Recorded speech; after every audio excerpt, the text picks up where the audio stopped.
What is going on, people of YouTube? My name happens to be Kurtyoy. Welcome back to another video. Now, maybe more energetic than normal, more hand movements, more swaying from side to side. Going to some 41 later. Doubt this video will get out on Thursday. If it does, props to me. I've actually done something for once on YouTube. But we've got the game week preview. Mixed in all of that, we've got the games to watch. Our defenders, goalkeepers, midfielders and strikers. I've done it again. Goalkeepers, defenders, midfielders and strikers. The best players you can pick from them, basically. And I would say tip of the week, but unfortunately, because I'm going to some 41 later, there isn't a tip of the week. I know, it's bad. But if you want to go see more tips from FPL Guidance, aka at tips_FPL, go to his Twitter. It's filled up with things, including what he's doing to his personal team, tips throughout the week, and also various other, I'd say rather comedic tweets. Almost, like a bit of a shot at, football players. Can't play 3 times in a week. Hopefully anyone knows what I'm referring to. No? Oh, fine. Anyway, games to watch. And starting off, we've got our games to watch, as I just said, obviously. We've got Liverpool versus Arsenal, Spurs versus Everton, Sunderland versus Man City, and Man City versus Stoke. Now, if you're thinking, hold on a minute, Kurt, Man City are in there twice. Have you made a mistake? Maybe it's Man United you're thinking about. No, I'm not. Because double game week is upon us. Stoke and Man City have a double game week in Game 27, which means people are seeing the likes of Aguero, Sterling, Sane, De Bruyne, Silva maybe, Fernandinho maybe, depending on if he wants to decapitate someone again. Thinking, right, well, time to transfer them in. But I think I've made a great mistake, and I'm going to get onto that in a bit. But the games to watch are pretty similar, pretty cool. Stoke and Man City have a double game week. If you've got any Stoke and Man City players, don't transfer them out. Double game week time. I've got a few worries for them. Also, Liverpool versus Arsenal, massive clash. End up 4-3 earlier on in the season. And Spurs versus Everton. Spurs in really good form. Harry Kane maybe not in the 100% fitness. And Everton looking to get a win under their belts and put the increasing pressure, maybe even break the top 6, which would be monumental this season considering the amount of money injected into the bigger teams. But some interesting games to watch. But let's move on to the goalkeepers. And the 4 goalkeepers we have this week are Caballero from Man City, Jakubovic from Hull, we've got Heaton from Burnley, and Grant from Stoke. Now, there will be a Stoke and Man City player in every single bit, barring strikers. Grant. Now, you may say, oh, well, Man City are playing at home to Stoke. Why would you put a Stoke goalkeeper or defender in there? Stoke are playing at home to Middlesbrough. Notoriously, Middlesbrough have got one of the better defensive records in the league, but also one of the worst attacking records in the league. Last weekend, they was 1-0 away from home against Crystal Palace, and I feel like a repeat could be on the line. I'd say put decent money on a 1-0 win to Stoke, or just a win to 0 to Stoke. Could happen. But that's why Grant's in there, and he'll make a lot of saves, hopefully, against Man City. So even if he does concede quite a few, you'll still get, hopefully, fingers crossed, the clean sheet from the game against Middlesbrough. Heaton he's one of the best goalkeepers for point scoring this game week, or this season, as well as saves and everything else. But be warned, they've got 3 away games coming up, which means they're not as good away. I think they've picked up 2 points away from home, maybe 3 points away from home this season in the draw against Hull. I don't think they've kept a clean sheet away from home this season. I think the only points he's got more than 4 or 5 away from home this season was when he saved a penalty against West Ham. But that's where I stand on that. Heaton still going to be a good keeper from after that. But also, you may even take a risk. Maybe Burnley are going to improve their away record. Who knows? I doubt it, but he's in there just as a precaution. You also got Jakubovic on 4.1. Jakubovic is a cheap little keeper, not missing any game weeks. Definitely not. I just had to check that quickly. And Caballero, Man City seems to be improving. 2 clean sheets in the last 3 in the league. And I think Caballero, £4.7 million for a first-team goalkeeper at Man City's calibre is a pretty good price.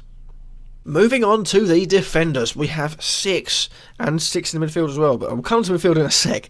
In the defence, Mawson of Swansea is in there. Robertson of Hull is in there. Stones of Man City is in there. Bailey of Manchester United is in there. We've also got Yoshida of Southampton and Peters of Stoke. Again, the Stoke connection is for the game week or the game against Middlesbrough.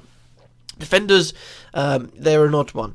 They've got quite expensive defenders. I think the least expensive are the fullbacks that have been playing recently in Bardsley and Peters, the more expensive duo of Shawcross and Martins Indy. I wouldn't go for them. I think Peters is a much better option as long as he's playing. He's played throughout most of the season, so he should be good. Peters is good. Yoshida at 4.3. Yes, he only plays in Game Week 27, misses Game Week 28. But bearing in mind they've got Van Dijk coming back, Caceres is not actually on the game yet, so you'd think for the rest of the season Yoshida's going to be a first-team centre-back, and they look good at the back.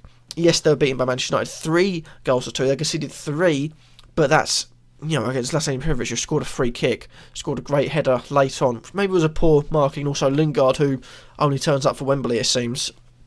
Yoshida gets a really, really good run. I'd say he's probably one of the better, cheaper defenders to bring in, considering the state of their defence with Van Dijk injured, Caceres not on the game, and you'd expect him to get over Jake Stevens at the moment, so even until Van Dijk comes back, you've got him and Caceres maybe. Bailey comes in, Man United have got Bournemouth, you expect them to get a clean sheet in that. Stones comes in, double game week time for him, but misses 28, watch out for that one. However, double game week coming up to this week, so you'd expect him to do well. You've also got Robertson, £4.3 million.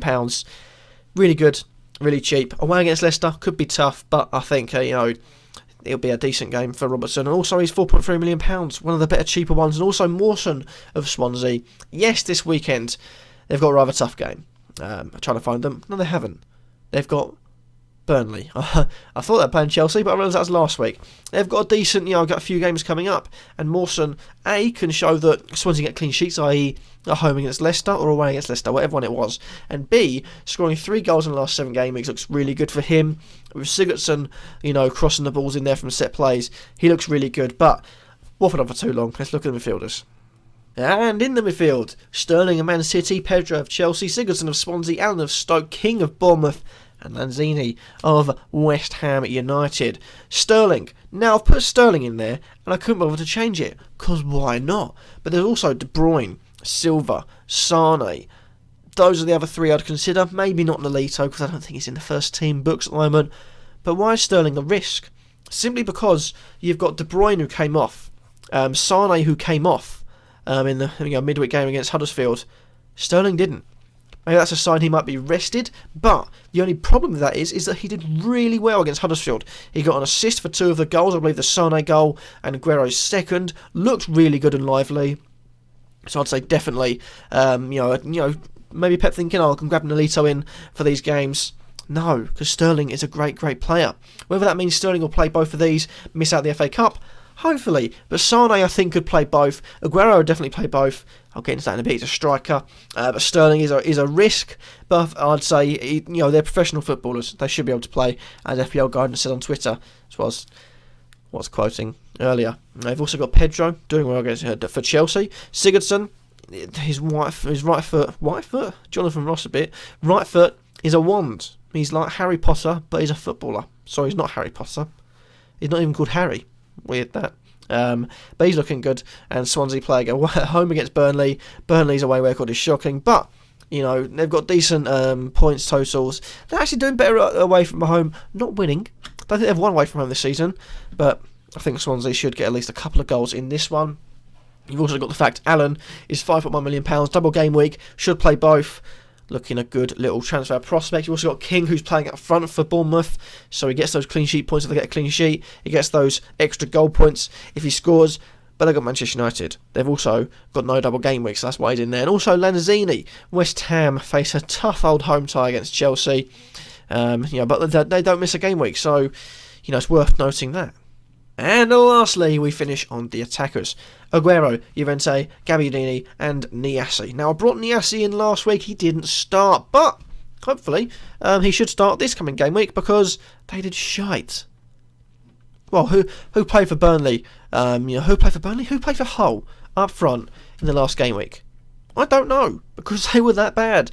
And Niasse's, he's shown he deserves a first team spot. He's only started 1 game, which is against Arsenal. I think he deserves to come on up top. He's got the pace, he's got the power. He looks a really good forward. I don't think Everton gave him a chance. I think if he's given a chance at Hull, he could really reap the rewards. He's already grabbed a good goal against Liverpool. He should be able to grab more. You've also got Aguero. Double game week is Aguero. He only scores against Farmers. But he scores against Farmers quite a lot, and with significant power and prowess. Sunderland and Stoke could fall under the category of Farmers, so Who knows? Llorente's comes in £6.3 million, 6.3, 6.2, around there. Let's say. I don't really know. I don't really know why I've put that. I can't remember what he's actually priced. But Swansea, home against Burnley, maybe a lot of saves from Heaton, turning around for corners. He's a demon in the air, as shown with his goal against Chelsea. Really could be good. And Gabbiadini. Yes, he misses game week 28. He's only got game week 27. Only one game week in 27. Yes, his 2 games to be repossessed against big teams. I think Arsenal and Manchester United. But the cup final shows playing against teams like Manchester United score 2 goals. He's not fit. He's not scared of anyone. If anything, if you'd be like, if he was vacant for that game, and he didn't turn up, didn't score anything off in the 60th minute after not really touching the ball, you'd think, big games, doesn't turn up against Farmers, he scores. But big game, not only big game maybe away from home, at Wembley in a cup final, there's no bigger game than that. Scores 2 goals, makes it look easy. Give him half a chance, he scores. Give him no chance, he scores with a fantastic volley for his second. Gabbiadini is a finisher. Really, really could do well for Southampton. Got Watford, I feel like he'll grab a goal or 2 against Watford. And also the 2 double game which coming up, he really looks a good person to bring in for your teams. And that happens to be that for this video. Hopefully you have enjoyed. Remember to like, comment, subscribe, and let me know who you're bringing in. Have I missed anyone? And also, I only did 4 strikers. Usually I do at least 6 in each position, barring the goalkeepers, because you only have 1 goalkeeper playing each week. You could the max unless you play your bench boost. So let me know, what strikers do you think are going to do well this game week? Have I missed anyone? And also for the game week 28, where only 8 teams are playing, who are you considering drafting in? Are you taking minus points, maybe? Who knows? Let me know in the comment section down below. Thank you all for watching. Hope you have enjoyed. Remember to like, comment, subscribe. I'm pretty drunk. And peace.